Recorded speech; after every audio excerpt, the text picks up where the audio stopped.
Coming up on today's After News, Swerve Strickland on a potential return to WWE. We've got an injury update on this absent AEW star. Tony Khan's latest take on the state of wrestling Twitter. And Cash Wheeler shares some heartbreaking news. I'm Adam Wilborn. I'm Michael Hamflett. And this is the After News. So Swerve Strickland has appeared on Breakfast Club Power 105.1 FM, the power.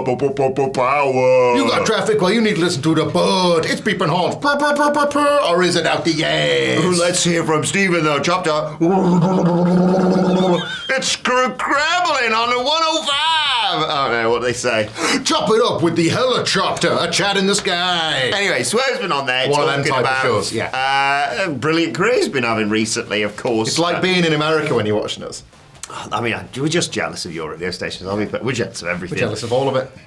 He Except the healthcare and the guns. He talked a little bit about... what was going on when his contract was nearly up with AEW and some interest from WWE. He said it wasn't like the words re-sign. They asked me about my availability. They never contacted me. They contacted my representation. I'm at a stage now where I enjoy the fact that I don't have direct contact, which does make a lot of sense, to be perfectly honest. But with regards to potentially leaving AEW and returning to WWE, that does not sound like that's going to happen for a long old time. Swerve saying, I'm happy building AEW, I'm happy with building myself. AEW has given me something that I don't think WWE could ever give me, and I'm really proud of that. I wave the flag proudly because Tony Khan didn't take a chance on me. He knew what he wanted from me. He put me in the position and said, now grow. Look, I think Swerve was probably always going to be a success, whichever company he ended up in. You could see them recognising something within Isaiah Swerve Scott in NXT, and then WWE and Vince WWEing it back in the day. But you sense maybe if he'd come through under the Triple H regime, he would have stood a sort of far better chance. But regardless, he ended up in AEW, and it just felt like the perfect alignment of things because he's a really creative guy. He's a phenomenally talented wrestler. He had that fun sort of unorthodox style that has been melded into this, certified main eventer. He's had some incredible matches, some amazing feuds, and understandable that he's probably, despite how well WWE's doing right now, not looking to head back anytime soon.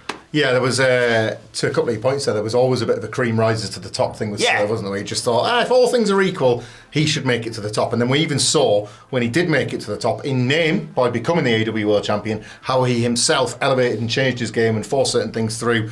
We heard about him talking about how, I want this TV time, I'm going to take this segment. Like, just looking at his first week as champion versus how the rest played out, he wasn't prepared to become like a secondary figure. He was like, no, I'm the champion. It's not just going to be in name alone. So it wasn't just his God-given gifts and talent. It was also then going to be how he was using his mind and his thoughts towards the industry to propel himself even further to the position where he can be comfortable enough to speak open and honestly about his links or lack thereof with WWE in this day and age. And I think, aside from contract talks and exactly who spoke to who when they were allowed to or not, which has come up with Swerve in the past, I think it's worthwhile noting that Swerve has very much been an advocate for AEW and Tony Khan in terms of representation, and how that conversation has led to a discussion of the contrast in WWE at the moment. And obviously that's just popped up on, certainly if you're involved in wrestling Twitter /X over the weekend.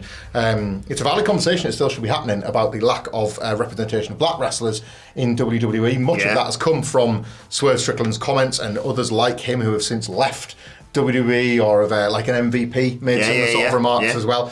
It takes a bravery to be able to speak up in an industry, as we've seen, as recently as last week with the Vince McMahon documentary. So few people are willing to speak completely openly and frankly about everything, lest their jobs be at risk or their job security or whatever. Swerve and MVP and people like them being given positions of comfort and authority within their own jobs allows them to speak truth to power. And genuinely, I do think that's like something that can't happen as much as I'm sure a lot of wrestlers would like, because of the way the business works. And just a quick word on Swerve. We were lucky enough to meet him at Wale Mania a few years ago, and then I got to briefly hang out with him at Sweet Chin Disco overall in weekend with Prince Nana's appearance and all that. Indeed. Still the loveliest bloke as ever. Like the success has not gone to his head whatsoever. He had time for us to chat to us. Me, him, and Nana got a lovely photo together. There's a two-way love affair with him in the UK. I remember seeing him at a couple of indie shows over here, and I think he remembers that time as much as the fans that saw him. Good dude. And everybody thought he's going to make it. Yeah. And it's been very satisfying to watch it happen this year. My wrestler of the year, I think, this year. First Right up there for me, yeah. Yeah, so like a success story in many ways, but I guess even through his words, like the story goes on, doesn't it? Yes. There's more to do. Well, I was going to say sticking with AEW and there being more to do, but we don't know when that might be. Mark Davis has been injured now a full year. Obviously, it was only last Wembley where he was on the pre-show defending the Ring of Honor tag titles against Better Than You Baby as part of Aussie Open. And we've since seen Carl Fletcher do loads of cool stuff with Will Ospreay. And yes, pardon? You did a Carl Fletcher, it's funny. That's just how his name's pronounced, Carl Fletcher, as I understand it.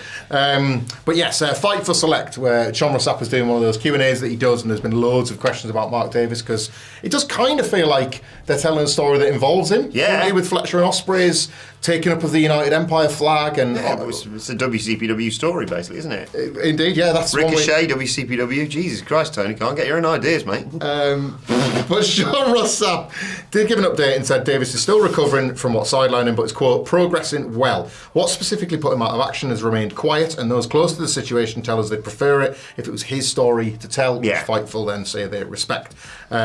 So yeah, it was Wrestle Dream against FTR. I think when they were fighting for the AEW World Tag Titles, which is as high up the card as Aussie Open got before Davis' injury. So there might be more on the specificity of the injury down the line, but in the meantime, I guess we all wish Mark Davis well in his recovery. Yeah, exactly. Excited to see him return. And yeah, like you say, Carl Fletcher's been coming on leaps and bounds in his absence, but I love those two as a tag team. And obviously the Will Ospreay element to all this. I actually reached out to Mark with the number that I still had from WCPW to try and get more clarification on what the issue is. And he simply texts back, I'm on Smokehouse, so leave me alone.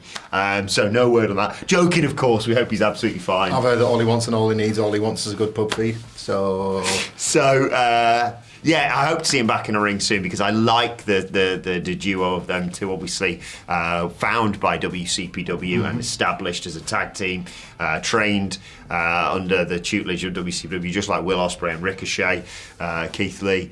Can we just... Well, we have a bit of fun Nora on this Suzuki. news. Can we do away with this silliness? We all know that all Australian wrestlers are chained by that jacked kangaroo that stole that guy's dog.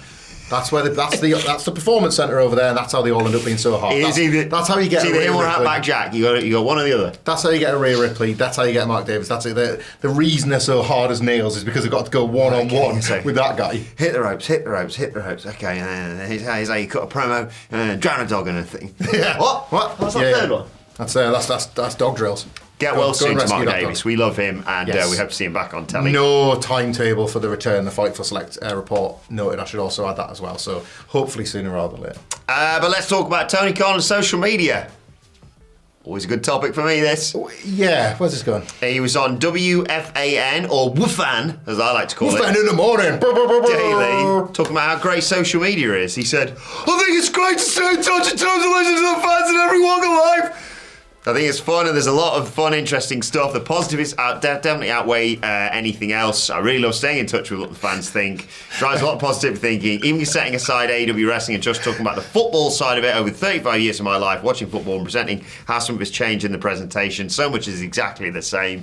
Yeah, he's a fan of social media and allowing that back and forth between companies and wrestlers and fans and what have you. He's talked previously about fans promoting AEW on social media if they are fans of it themselves, and they obviously actively do that. Same with WWE and what have you.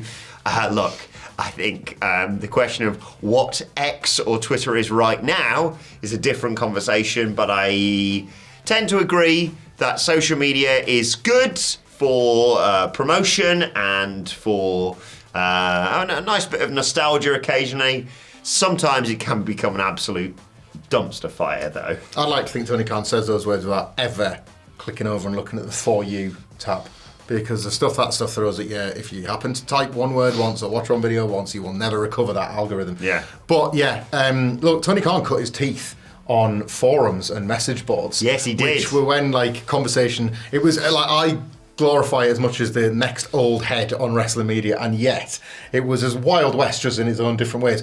It was just wrestling-centric Wild West, you had just as much chance as being chased off your computer forever, but it was just because of a take that you liked Jeff Jarrett or something like that. It was going to be just as tribal and just as vitriolic, but it was just like with people using screen names and then it being strictly wrestling-based rather than, right, here's a picture of I don't know, like a wild boar eating a deer's unborn out of its own mother's dead body. Like, I thought we were just talking about Kevin Nash. But like, so that's how it used to go then. So Tony Khan is of that world. Of course, the originator, allegedly, or has this just been proven at this point, of the sleaze thread? He was on the DVD-R board, so like his forum can be located in those sort of years, and obviously we see him at the ECW arena when he pops up in like 95, 96 on there.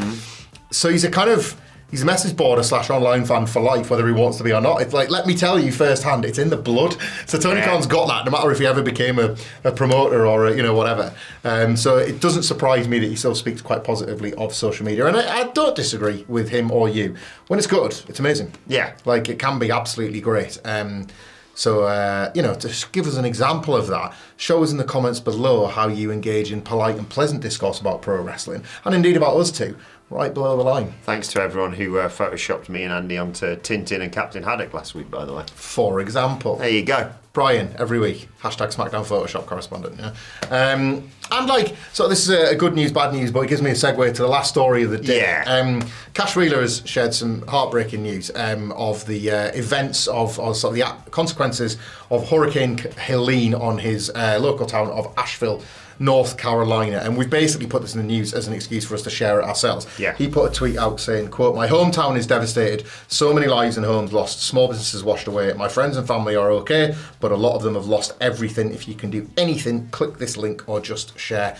And that's what we're doing. To Tony Khan's point about like the wrestling social media space being a very nice one. We've personally experienced that before, and hopefully these wrestlers can as well. The link he has shared is an ABC 13 news article, and within that link it gives you an overview of the story, and then I'm talking 10, 20, I was going to list them here, but there's so many links of multiple different ways that if you are local to the area you can help. If you just want to donate or share, there are the countless ways in which there are so many people coming together, as is the case when you have these national disasters, to try and help repair and rebuild and all that sort of stuff. Obviously he shared his personal devastation. That in itself is getting shared around. So the link, we'll ask Ryan, our brilliant editor, to put this in the bio for the video as well. If that's something close to your heart and you want to do, you can click that link and get involved. If you've got a bit of extra cash to spare, please do help these people, help these businesses, because it's just awful. You just take a glance at like you say, out social media and look at what this hurricane's done. Devastating. And I know people will say, "Oh, well, why?" I always get annoyed at this when people say, "Well, what? Just because why don't they do it? Why don't they support it?" Well, he is. Yeah. He's just also, like you say, using his platform to say, "Look, if you've got a spare $5, chuck it their way because they need it most." Because it's been absolutely devastating. But as we said, link in the description below. Click on that and let us know your thoughts on everything we discussed in the comment section below. And you're thinking, "Bloody hell, lads, this is a bit of a late news." It's because of the after news, you silly Billy. The morning news, right here.